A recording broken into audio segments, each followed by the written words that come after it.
Has most definitely. How are we? Good to see all of you. It's an honor to be here with all of you. A lot of familiar faces in the room, a lot of new faces. And President Trump is back, and the golden age of America has most definitely begun. The Senate has already confirmed five of President Trump's and the golden age of America has Secretary of State Marco Rubio. The Senate has already confirmed five of President Trump and the golden age of America, Security Secretary Kristi Noem and Treasury Secretary Scott Bessent. It is imperative that the Senate continues to confirm the remainder of the president's well-qualified nominees as quickly as possible. As you have seen during the past week, President Trump is hard at work fulfilling the promises that he made to the American people on the campaign trail.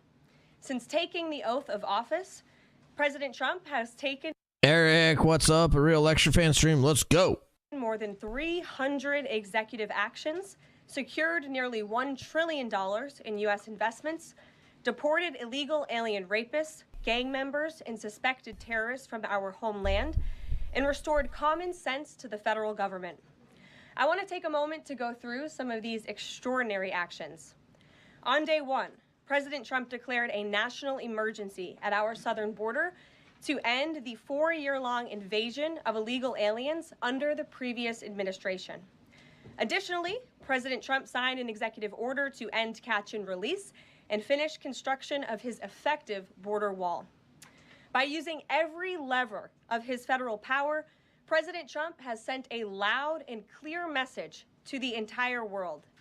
America will no longer tolerate illegal immigration, and this president expects that every nation on this planet will cooperate with the repatriation of their citizens.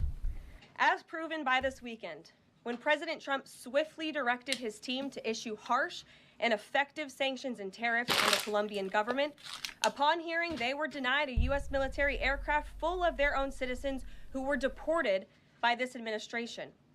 Within hours, the Colombian government agreed to all of President Trump's demands, proving America is once again respected on the world stage. So, to foreign nationals who are thinking about trying to illegally enter the United States, think again. This is my first time seeing her. I've been working all day. How do you guys have time to like watch? How do you guys have time to be like watching this stuff during the day? Alter, don't you work during the day? How have you already seen this? Again, under this president, you will be detained and you will be deported. Every day, Americans are safer because of the violent nice criminals Goku gains that President Trump's administration is removing from our communities. On January 23rd, ICE New York arrested a Turkish national for entry without inspection who is a known or suspected terrorist. On January 23rd, ICE San Francisco arrested a citizen of Mexico unlawfully present in the United States who has been convicted of continuous sexual abuse of a child aged 14 years or younger. ICE St. Paul has arrested a citizen of Honduras who was convicted of 4th-degree criminal sexual conduct with a minor. ICE Buffalo arrested a citizen of Ecuador who has been convicted of rape. ICE Boston arrested a citizen of the Dominican Republic who has a criminal conviction for 2nd-degree murder. This criminal was convicted of murder for beating his pregnant wife to death in front of her 5-year-old son. And ICE St. Paul also arrested a citizen of Mexico who was convicted of possessing pornographic material of... Oh, wow. Most days I'm the only person in the building that works for my org, so it's easy to have a tab open and listen. That's nice. That's nice. Good, man. Good for you. Wow, so Altair and Goku gains both with the Kush setups. Nice. Okay. Of a minor on a work computer. These are the heinous individuals that this administration is removing from American communities every single day, and to the brave state and local law enforcement officers, CBP, and ICE agents who are helping in the facilitation of this deportation operation, President Trump has your back, and he is grateful for your hard work. On the economic front, President Trump took immediate action to lower costs for families who are suffering from 4 long years of the Biden administration's destructive and inflationary policies. President Trump ordered the heads of all executive departments and agencies to help deliver emergency price relief to the American people. untangle our economy from Biden's regulatory constraints, and end the Goku Gains, I work 40 hours a week at least, typically. I have to, but no, I don't work like super long hours. Unless you think like a normal working hours, like 40 hours a week are long hours.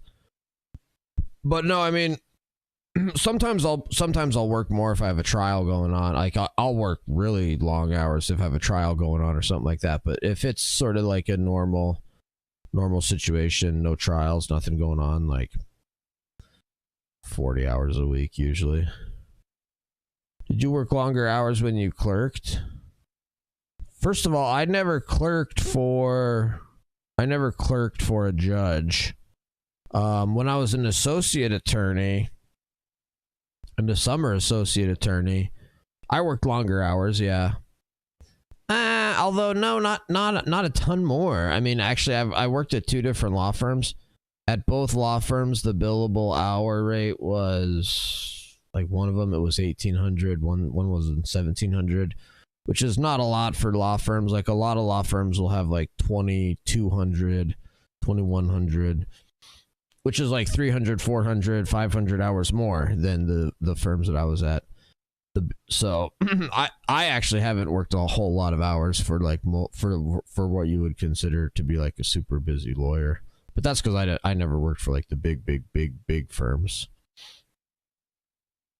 So is it a myth that associates work a crap ton of hours? That's not a myth at the big firms, Goku Gains. Like if you're at the biggest law firms, like the massive law firms in New York City, like yeah, you're going to be working 100 hours a week. But if you're like a good law firm, and look, I've worked at law firms in Kansas and Montana. So in Kansas and Montana, there's also just a different legal culture.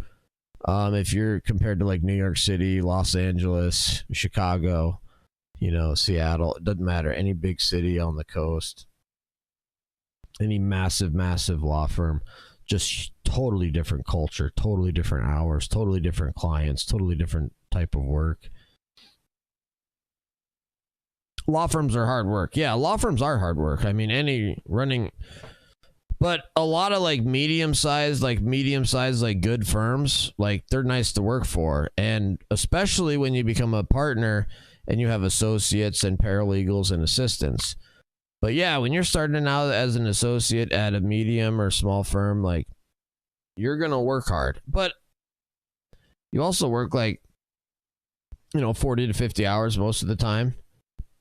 And when you need to, you work more. It's really not that bad. It's like, it's not that, I wouldn't consider that to be like some brutal hard. It's like a normal job in a lot of ways.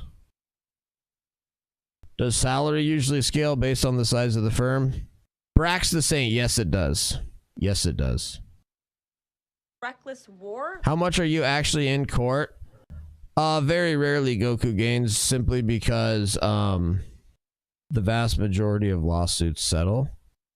So it's pretty rare. Like I try cases, I do go to court, but it's pretty rare just because most cases settle, and for lots of different reasons. Good reasons too. Tanatsuko, what's up? Hey, I didn't pay much attention to what's happening across the pond in the past days, but do you think Trump will have a chance to get rid of birthright citizenship, or what's it called? Yes, I think he's got a chance to get rid of it. It would be a lot stronger if Congress could pass a law defining what it means to be subject to the jurisdiction of the United States. That was an Alan Dershowitz idea, which is genius. Exactly, Altair. Exactly. Exactly. And agencies to help deliver emergency price relief to the American people. Untangle our economy from Biden's regulatory constraints and end the reckless war on American energy. President Trump also signed sweeping executive orders to end the weaponization of government and restore common sense to the federal bureaucracy. He directed all federal agencies to terminate illegal diversity, equity, and inclusion programs to help return America to a merit-based society. President Trump also signed an executive order declaring it is now the policy of the federal government that there are— Yes, it is, Tanatsuko. Yes, it is. —are only two sexes, male and female. Sanity has been restored. Before I take your questions, I would like to point out to all of you once again have access to the most transparent and accessible president in American history. There has never been a president who communicates with the American people and the American press corps as openly and authentically as the 45th and now 47th president of the United States. This past week, President Trump has held multiple news conferences, gaggled on Air Force One multiple times. Amen, Brax. Amen, Brax. Amen, Brax.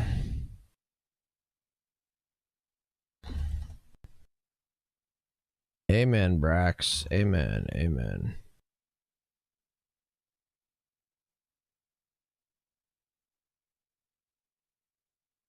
They did something. Some people did something, Brax. Some people did something. And sat down for a two-part interview on Fox News, which aired last week. As Politico summed it up best... Are you serious, Numb? Oh, that makes my heart so happy.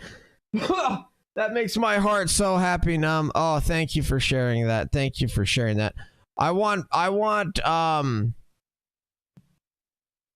let's see, search federal employee scared.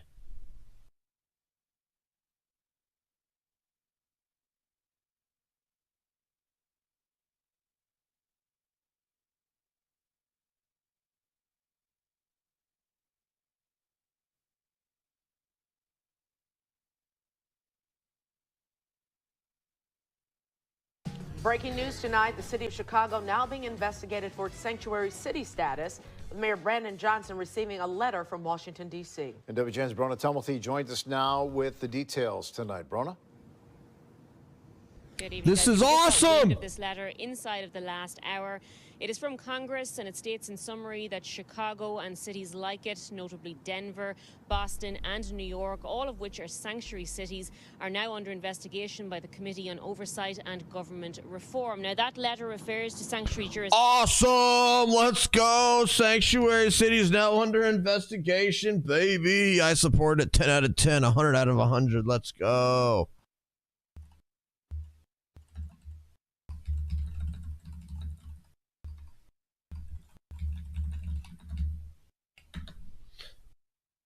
I'll just shit post on X, why not? Jurisdictions as having misguided and obstructionist policies which hinder the abilities of federal law enforcement officers. Because of that, the committee wants a plethora of documents and information relating to our sanctuary city policies, including things like all communications among or between any city official, employee or contractor. Mayor Brandon Johnson in the letter is also invited to testify in Washington on February 11th. There you go, Brax. There you go. Reached out to the mayor to see what he has to say and whether he will attend that meeting. Now, this all follows immigration raids that have happened across Chicago and the country over the last few days. Earlier this afternoon, our sister station in Washington, D.C. caught up with Border Czar Tom Homan, who was here in Chicago yesterday, and he was asked what he had to say about how things are being handled. We've been very successful in one weekend. Numbers are extraordinary. Borders more secure than it's been in a very long time. We're going to force immigration law. We're going to make this country safe again. Now, ICE has reported making 956 arrests around the country yesterday, but they've not provided numbers specific to Chicago. The White House tweeting a different number today, saying 613 of those arrests are, quote, criminal illegal alien arrests. It's not. Dude, how many people want to join ICE right now?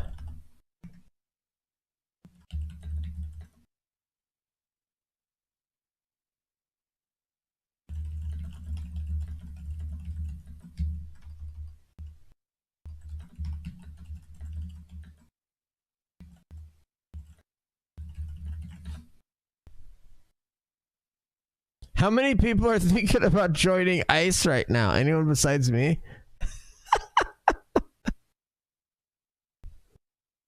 Not clear if that means 613 of the people arrested had criminal records or if they'd entered the country illegally, or both. Speaking today, Homan stated, as he has on numerous other occasions, that the primary targets of these operations are criminals, but he has previously added there will be what he calls collateral arrests, meaning anyone who is undocumented. Now, the flurry of activity and sightings of federal agents in Chicago has certainly sparked fear for many and left some wondering about their own rights should anyone come to the door or pull them over in their vehicle. We chatted today with Mary Meg McCarthy, who is the Executive Director of the National Immigrant Justice Centre located here in the Loop. Here's a little tip for you. Don't hang out with convicted criminal illegal aliens, and you won't have to be stressed out or worried or anxious about who's coming to the door. Everyone, she says, is protected by the Fourth Amendment in America, regardless of status. Nobody can come into your house without a signed judicial warrant, and you should check that it is signed by a judge. Who is this British lady giving out American constitutional advice? They do not need to answer that door or open that door unless they have a judicial warrant. But they have to see that judicial warrant and make sure it is signed by a judge. They should have the officer slip that piece of paper under the door or show it to them in the window. And if that is not signed by a judge, then they do not have to let those individuals in. Now, the Justice Centre adding that if you're undocumented and you're pulled over in your car, you do have the right to remain silent if there is no possibility that you're exactly, Altair, yeah. asked to leave Good the point. situation. If there is a possibility you're going to be I arrested, agree, Guess. I agree, Guess. An attorney will have more information relating to that on our website. Important to note, Chicago police have no hand in these federal operations because of the city's welcoming city ordinance. That is the sanctuary city policies that are now under investigation. Again, we have reached out to the mayor for comment on that letter, and we're waiting to hear back. We're live in the Loop tonight. And welcome back here to Live Now from Fox. I'm Andrew Kraft. We want to get into more of these top headlines, including on immigration enforcement. ICE conducting raids in cities over the weekend nationwide. I want to put this up. They've been putting this out each and every day. This is today's enforcement update. They say 1,179 arrests have been made and 853 detainers have been lodged. And those are the daily statistics as of midnight, according to ICE. Well, our next What's a detainer lodged?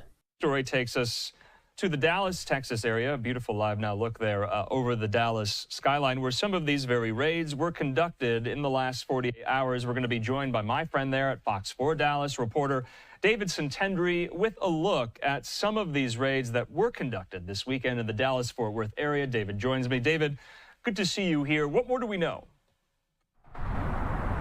Yeah, Andrew, well, rookie numbers, we need to be 100xing these deportation numbers. I agree, Altair. 1,000 a day? I want to see 10,000 or 100,000. I'd settle at 50,000.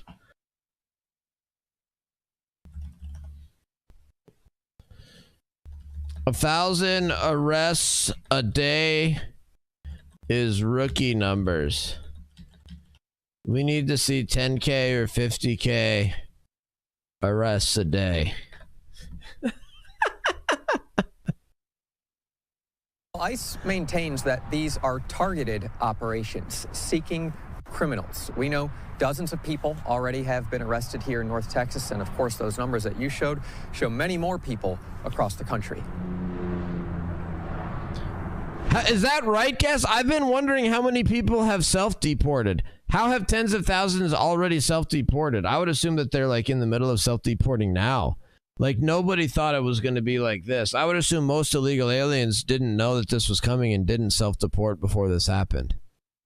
Fox 4 spotting a group of handcuffed and shackled men being transported into a van at U.S. Immigration and Customs Enforcement's Dallas field office Monday afternoon.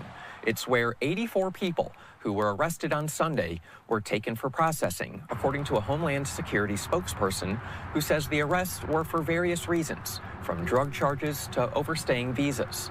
The regional agency is not revealing future plans, but says arrests were primarily made in Dallas, Irving, Arlington, Fort Worth, Garland, and Collin County. I don't think we arrested any families. Trump administration border czar Tom Homan maintains the agency is arresting threats to public safety and national security. I highly doubt that you'll see the grandmother or the child that everybody's worried about being arrested. They may be, but it'll be very, very few cases. The government doesn't want to do that, first of all. And second of all, they don't want to get tied up. Retired Homeland Security Special Agent A.J. Irwin tells Fox 4 some recently arrested may have been on Homeland Security's radar for several months or even years, but investigators may not have been allowed to move forward with specific arrests during the previous administration. They already know who these people are. They've been collecting this evidence for a while, so they're targeting people. They're not just doing what we used to do in the old days where you just go out and raid,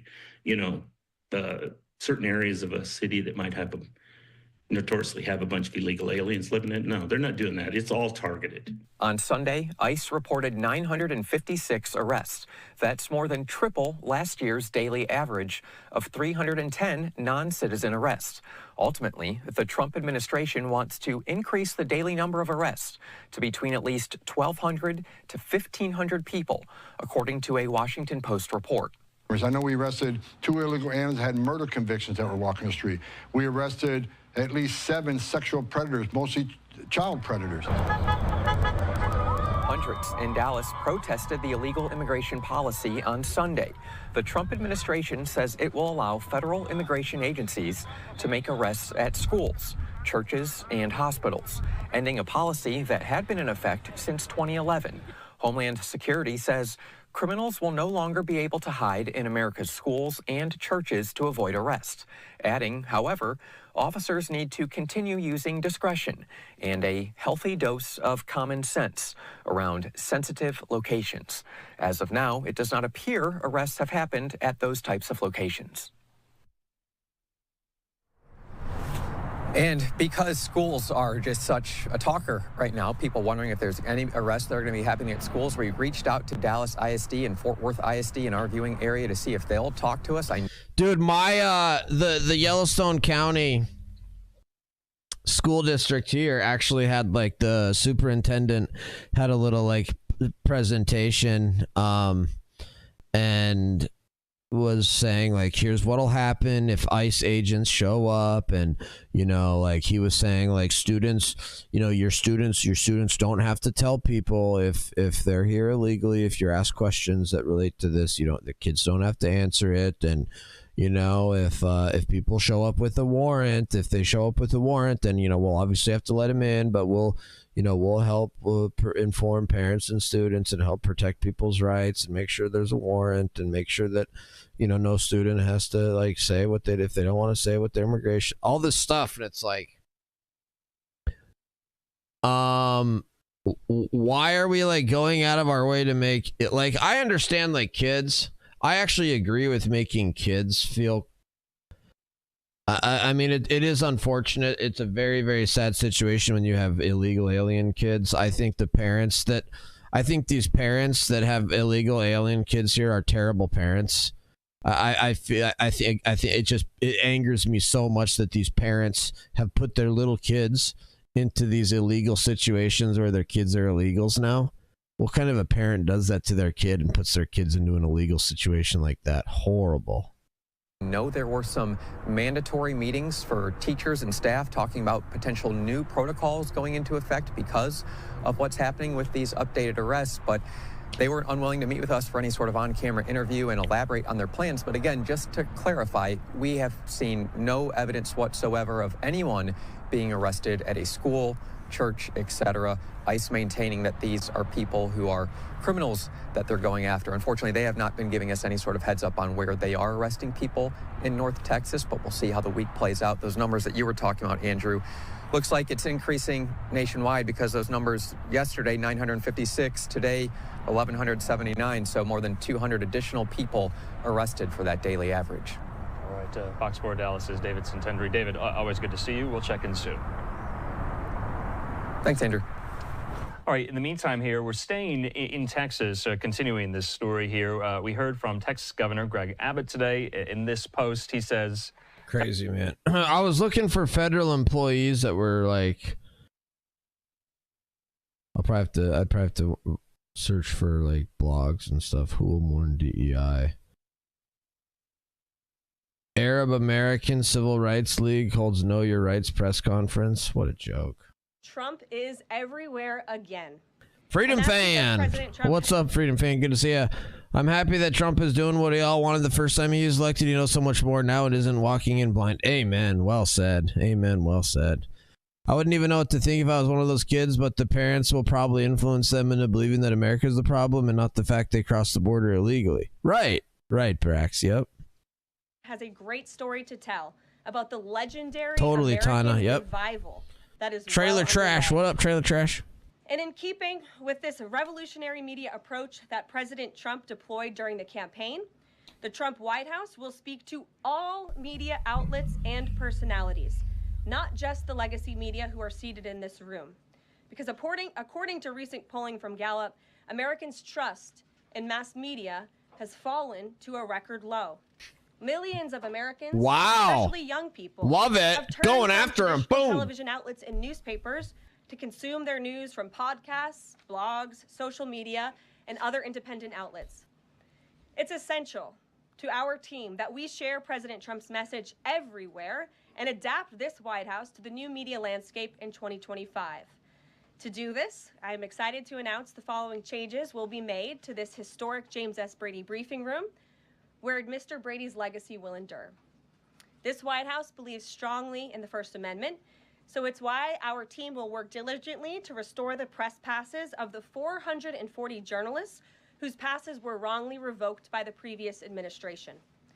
We're also opening up this briefing room to new media voices who produce news-related content and whose outlet is not already represented by one of the seats in this room.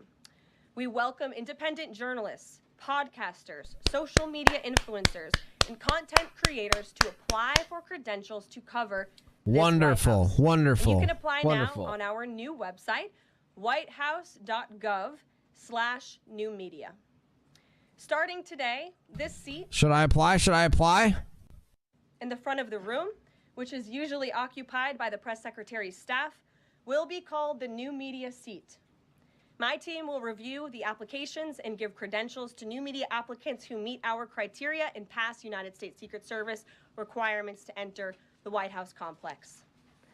So in light of these announcements, our first questions for today's briefing will go to these new media members whose outlets, despite being some of the most viewed news websites in the country, have not been given seats in this room. Bleezers, what's up? Good to And see you. before Thanks I for turn to being here. questions, Makers I Dave, do what's have up? News directly from the President of the United States that was just shared with me in the Oval Office from President Trump directly, an update on the New Jersey drones. After research and study, the drones that were flying over New Jersey in large numbers were authorized to be flown by the FAA for research and various other reasons. Many of these drones were also hobbyists, recreational, and private individuals that enjoy flying drones. In time, it got worse due to curiosity. This was not the enemy. A statement from the President of the United States to start this briefing with some news. And with that, I will turn it over to questions. And we will begin with our new media members, Mike Allen from Axios, Matt Boyle from Breitbart. Mike, why don't you go ahead? Thank you very much. Caroline, does the president see anything fishy about... I hate that answer. That's terrible. Oh, these were licensed by the FAA for research purposes? Huh, so you're not actually telling us. So you're still not telling us. Deep sea, either its origins or its cost, and could China's ability to make these models quicker, cheaper, affect our thinking about expanding generation data centers, chip manufacturing? Sure. The president was asked about DeepSeek last night on Air Force One when he gaggled for, I think, the third or fourth time throughout the weekend with members of the traveling press corps. The president said that he believes that this is a wake-up call to the American AI industry. The last administration sat on their hands and allowed China to rapidly develop this AI program. And so President Trump believes in restoring American AI dominance. And that's why he took very strong executive action this past week to sign executive orders to roll back some of the onerous regulations on the AI industry. And President Trump has also proudly appointed the first AI and crypto czar at this White House, David Sachs, whom I spoke with yesterday, very knowledgeable on this subject, and his team is here working every single day to ensure What's crazy, dude, is the comeback that happened in the markets today. Like, Nvidia was up over 8%. They don't even have a story on it as the main Wall Street Journal doesn't even have a story on it as the main thing. They still say the day DeepSeek turned tech and Wall Street upside down. Why not a story about the day after when it all came climbing back?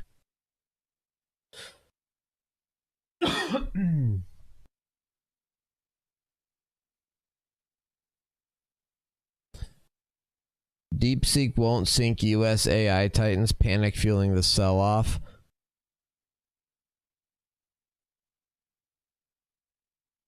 Here we go, market coverage.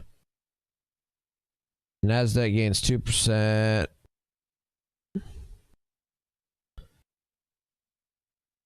Tech stocks rebounded Tuesday, recovering their footing one day after DeepSeek triggered a bruising sell-off of stocks tied to AI. NASDAQ rose 2%, S&P gained 0.9%, Dow added 0.3%. Stocks pummeled Monday, posted solid gains Tuesday. Chipmaker Nvidia surged 9% one day after it tumbled 17%. I bought into Nvidia when it was down 15%. And so I'm now positive on that trade that I bought yesterday. It dropped another couple percent and then came back almost 9% today, wiping out more than $500 million in market cap. Oracle gained 3.6%.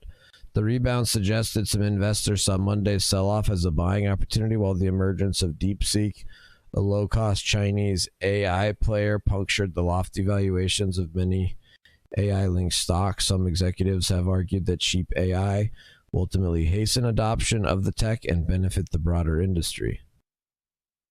The dollar strengthened against the Japanese yen and the Canadian dollar after reports that Trump said he wanted to impose universal tariffs that would be much bigger than 2.5%.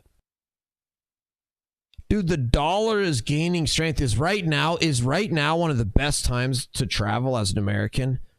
In 2025, is this now one of the best times to travel as an American because the dollar is so strong right now?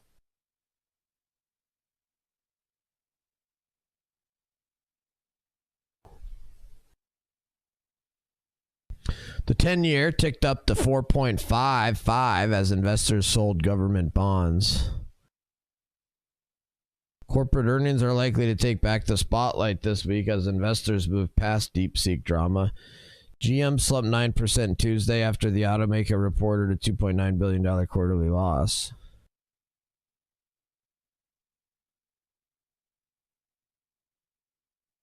Meta Platforms and Microsoft are among the companies set to report earnings Wednesday. Both could give insights into how U.S. tech giants view the threat from DeepSeek. The Federal Reserve's key interest rate committee is set to conclude its two-day meeting Wednesday. Near unanimous expectations are that the Fed will keep rates steady at 4 to 4.5%, meaning investors are likely to be most focused on the tone of Powell's remarks. Outside the U.S., the stocks Europe 600 index rose 0.4% to a new record close. Wow. The stocks Europe 600 is at a record. Japan's Nikkei fell. Hong Kong's Hang Seng inched higher. Markets in mainland China, South Korea, and Taiwan were closed. Wow. American AI dominance. As for the national security implications, I spoke with NSC this morning. They are looking into what those may be, and when I have an update, I will share it with you, Mike. And Carolyn, you say restore U.S. dominance. Yo, linebacker, apply, thank you. Or has fallen behind, and how would the president make sure the U.S. stays ahead? No, the president is confident that we will restore American dominance in AI. Yeah, so Caroline, first off, thank you to you and President Trump for actually giving voices to new media outlets that represent millions and millions of Americans. The thing I would add, I've got a two-part question for you. The first is just can you expand upon what steps the White House is going to take to bring more voices, not less, which is what our founder Andrew Breitbart believed in into this room where they rightfully belong. Yeah. Absolutely. And as I said in my opening statement, Matt, it is a priority of this White House to honor. I did not, Nom. I mean, I think I saw headlines and heard about it. Great. No, what are the specifics about it, Nom, if you don't mind sharing without me having to like go read the executive order? Dude, there's too many, Nom. There's too many to keep up with. It's like there's 300 of them. Like, which ones to read, you know?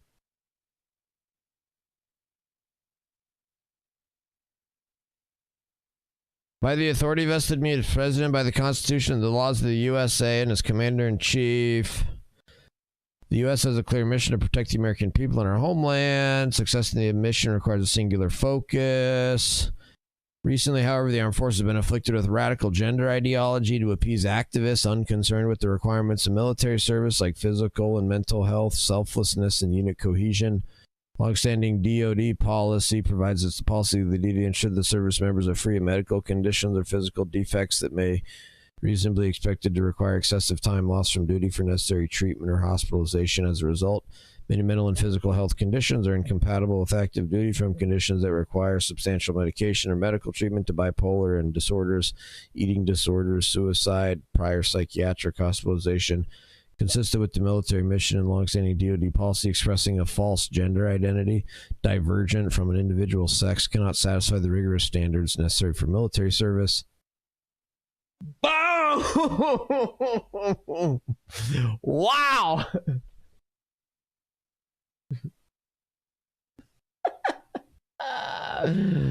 Oh, pretty based. Pretty based.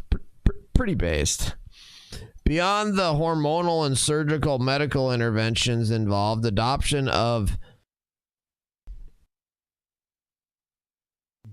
a gender identity inconsistent with an individual's sex conflicts with the soldier's commitment to an honorable, truthful, and disciplined lifestyle, even in one's personal life. A man's assertion that he is a woman and his requirement that others honor this falsehood is not consistent with the humility and selflessness required of a service member. Wow!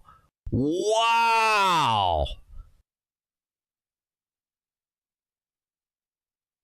Oh, wow!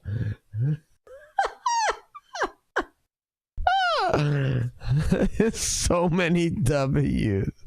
For the sake of our nation and the patriotic Americans who volunteer to serve it, military service must be reserved for those mentally and physically fit for duty.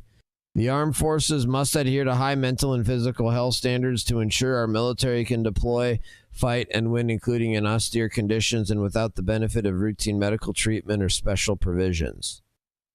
Policy. It's the policy of the U.S. government to establish high standards for troop readiness, lethality, cohesion, honesty, humility, uniformity, and integrity. This policy is inconsistent with the medical, surgical, and mental health constraints on individuals with gender dysphoria. This policy is inconsistent with shifting pronoun usage or use of pronouns that inaccurately reflect an individual's sex. Definitions. Implementation.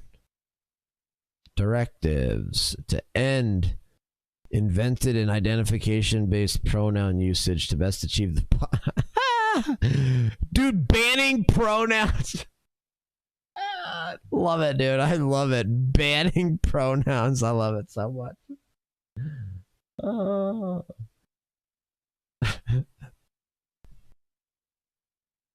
Unbelievable, right? 1927 ethos. Yeah.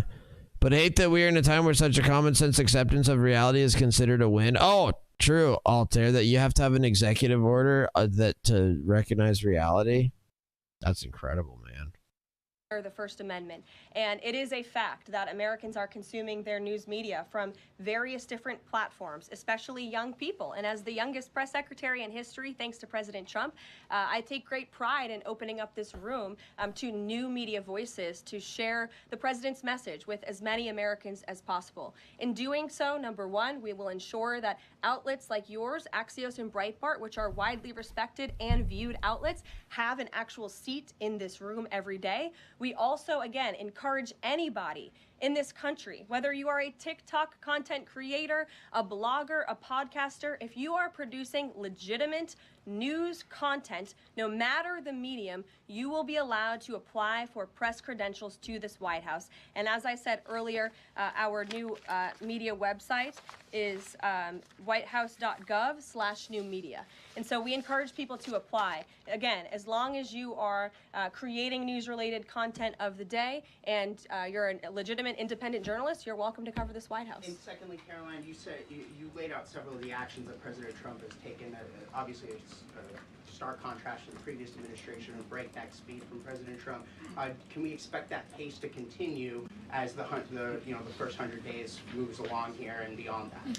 Absolutely. There's no doubt President Trump has always been the hardest working man in politics. I think that's been proven over the past week. This president has again signed more than 300 executive orders. He's taken historic action. I gaggled aboard Air Force One to mark the first 100 days of this administration, 4 p.m. last Friday, or first 100 hours rather. And this president did more in the first 100 hours than the previous president did in the first 100 days. So President Trump, I think you can all expect for him to continue to work at this breakneck speed, so I hope you're all ready to work very hard. I know that we are. Zeke Miller. Thanks, Caroline. A question that we've asked your predecessors of both parties in this job. When you're up here in this briefing room speaking to the American public, do you view yourself and your role as advocating on behalf of the president or providing the unvarnished truth that is, not to lie, not to obfuscate to the American people? I commit to telling the truth from this podium every single day. I commit to speaking on behalf of the President of the United States. That is my job.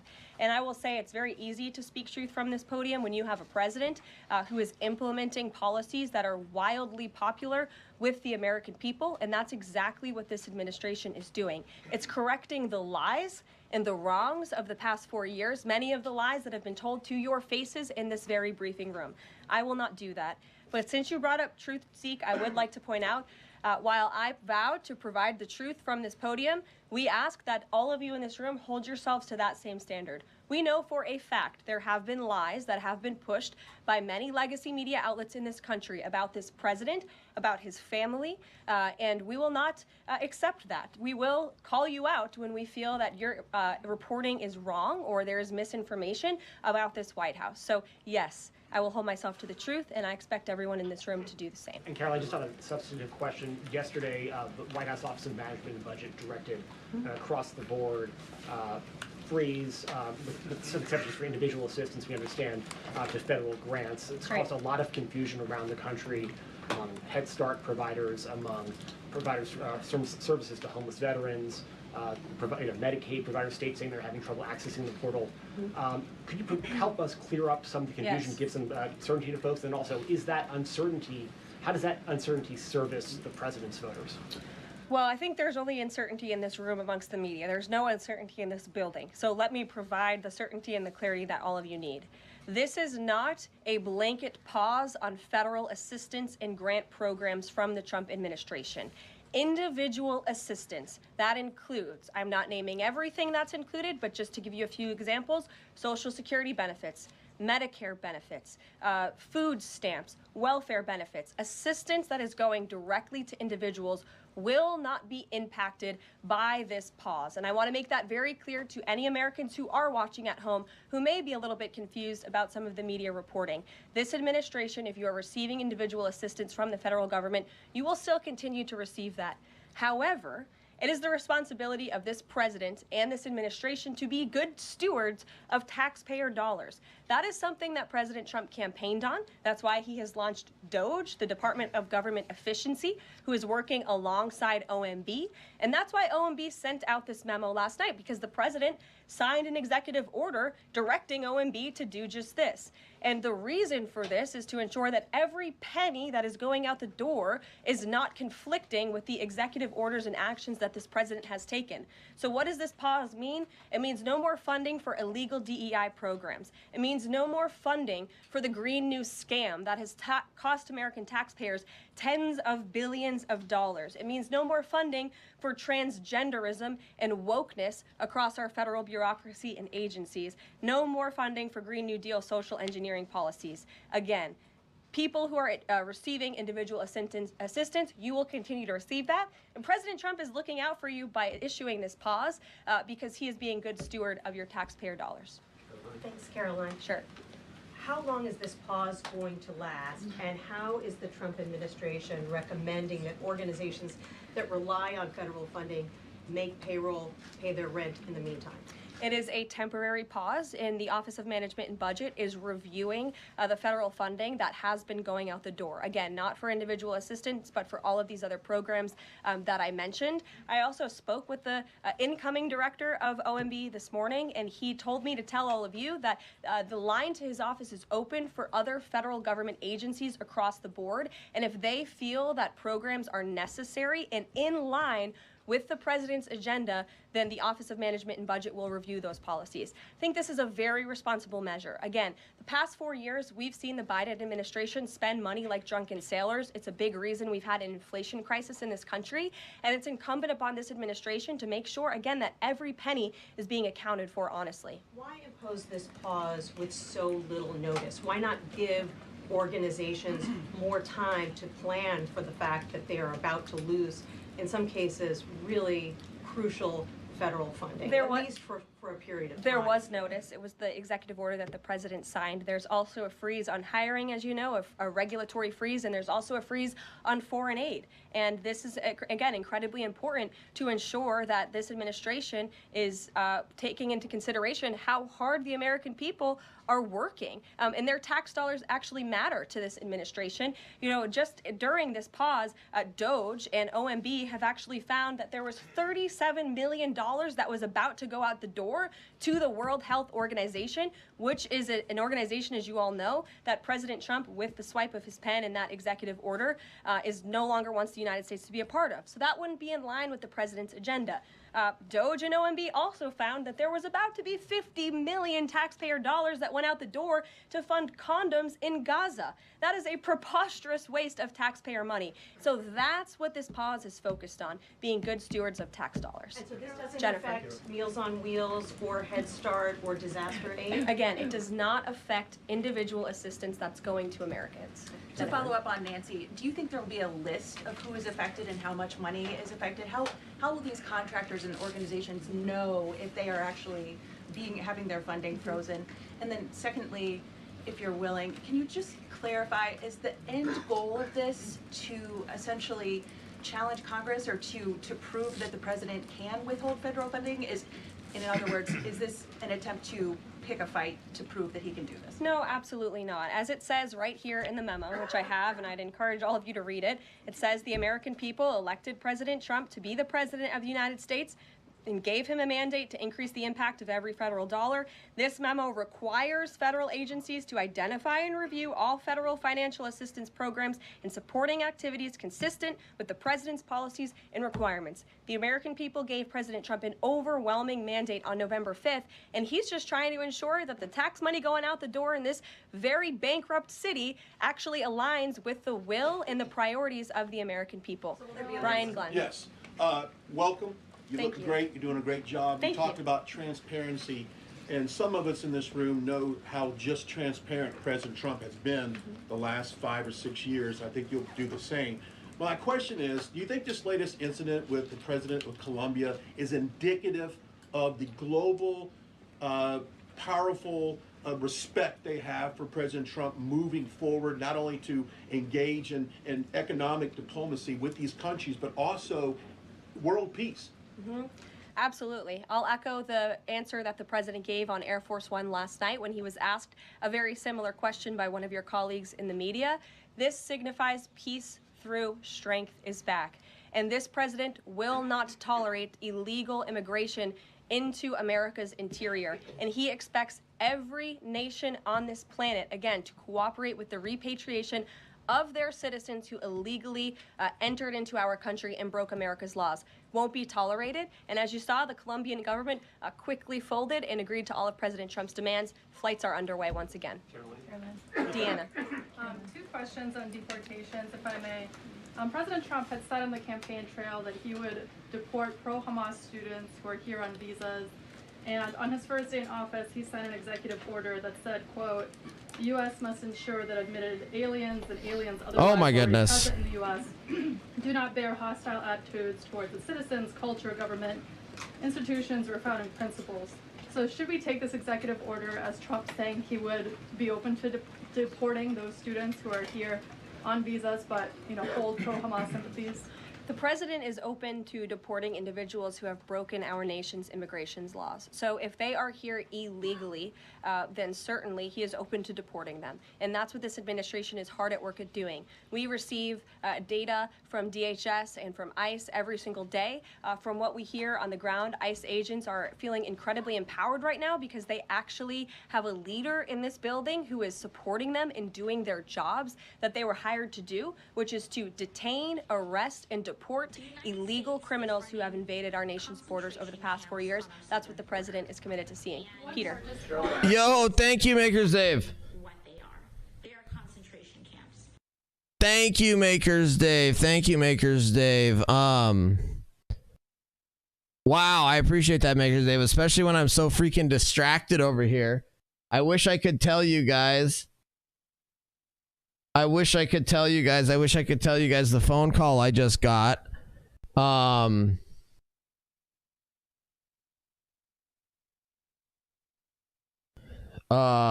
I can't. Thank you so much, Makers Dave. You demand. How's this press conference going? And then I've got another email here. I got off the freaking phone. Leak it. It actually is a big deal. In Montana, it would be. But it may be in the news right now, in fact. But no, anyway, no. And then I've got work emails coming in, and I'm just trying to freaking stream, man. It's some 6 o'clock at night. What's going on? Much better than KJP. Exactly. It's just much better to listen to, right? Guitar player. Not as good as I have to say, not as good as McEnany, but still much way better than KJP. Very quickly, just following up on the question on immigration first. President Trump, during the course of the campaign in 2024, said the following about illegal immigration. He said, "They're going back home where they belong, and we start with the criminals. There are many criminals." NBC News has learned that ICE arrested 1,179 undocumented immigrants on Sunday, but nearly half of them, 566 of the migrants, appear to have no prior criminal record besides entering the country illegally. Is the president still focused exclusively, which is a civil crime, it's not criminal? It's a federal crime. So I'm asking, though, he said he was going to focus on those violent offenders first. So is violent offenders no longer the predicate for these people to be deported? The president has said countless times on the campaign trail, I've been with him at the rallies, I know you've been there covering them too, Peter, that he is focused on launching the largest mass deportation operation in American history of illegal criminals. And if you are an individual, a foreign national, who illegally enters the United States of America, you are, by definition, a criminal. And so therefore, you are subject to deportation. I apologize for interrupting. So to be clear, it's not violent criminals do not receive precedence in terms of the deportations taking place. The president has also said two things can be true at the same time. We want to deport illegal criminals, illegal immigrants from this country, but the president has said that, of course, the illegal criminal drug dealers, the rapists, the murderers, the individuals who have committed heinous acts on the interior of our country and who have terrorized law-abiding American citizens, absolutely, those should be the priority of ICE, but that doesn't mean that the other illegal criminals who entered our nation's borders are off the table. Understood. Then let me ask you a separate question about the confusion that still exists across the country right now as it relates to the freeze or the pause as it's described. President Trump, of course, ran one of the key policy items was that he was going to lower prices, lower the cost of everything from groceries, as he often said. But in many of the cases, it would seem that some of these moves could raise prices for real Americans on everything from low-income heating, that program, child care programs. Will nothing that the president's doing here in terms of the freeze in these programs raise prices on ordinary Americans? What particular actions are you referring to that I'm would... referring to LHEAP right now. That's the low-income heating program, for example. We can talk about, there's no clarity, so I could refer to a lot of them. We don't know what they are specifically. Can you tell us that LHEAP is not one of those affected? So you're asking a hypothetical based on programs that you can't even identify. No, I just identified. What I can tell you just is that since you guys haven't identified, let's do it together just for Americans at home. Medicaid, is that affected? I gave you a list of examples: Social Security, Medicare, welfare benefits, food stamps that will not be impacted by this federal pause. I can get you the full list after this briefing from the Office of Management and Budget. But I do want to address the cost cutting because that's certainly very important, and cutting the cost of living in this country. President Trump has taken historic action over the past week to do that.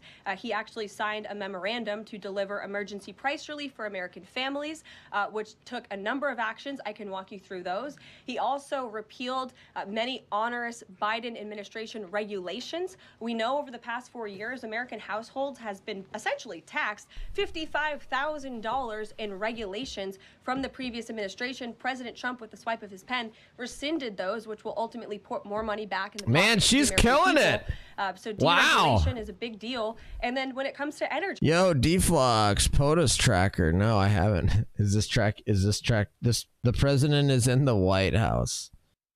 Wow. Laken Riley Act presented to the president, signed. Dude, this is cool. Wow, look at all this stuff. So this tracks what Trump is doing at every moment type of thing. Well, that's cool. I like it. I mean, the president signed an executive order to declare a national energy emergency here at home, which is going to make America energy dominant. We know that energy is one of the #1 drivers of inflation. And so that's why the president wants to increase our energy supply to bring down costs for Americans. The Trump energy boom is incoming, and Americans can expect that. Please share that. Thank you.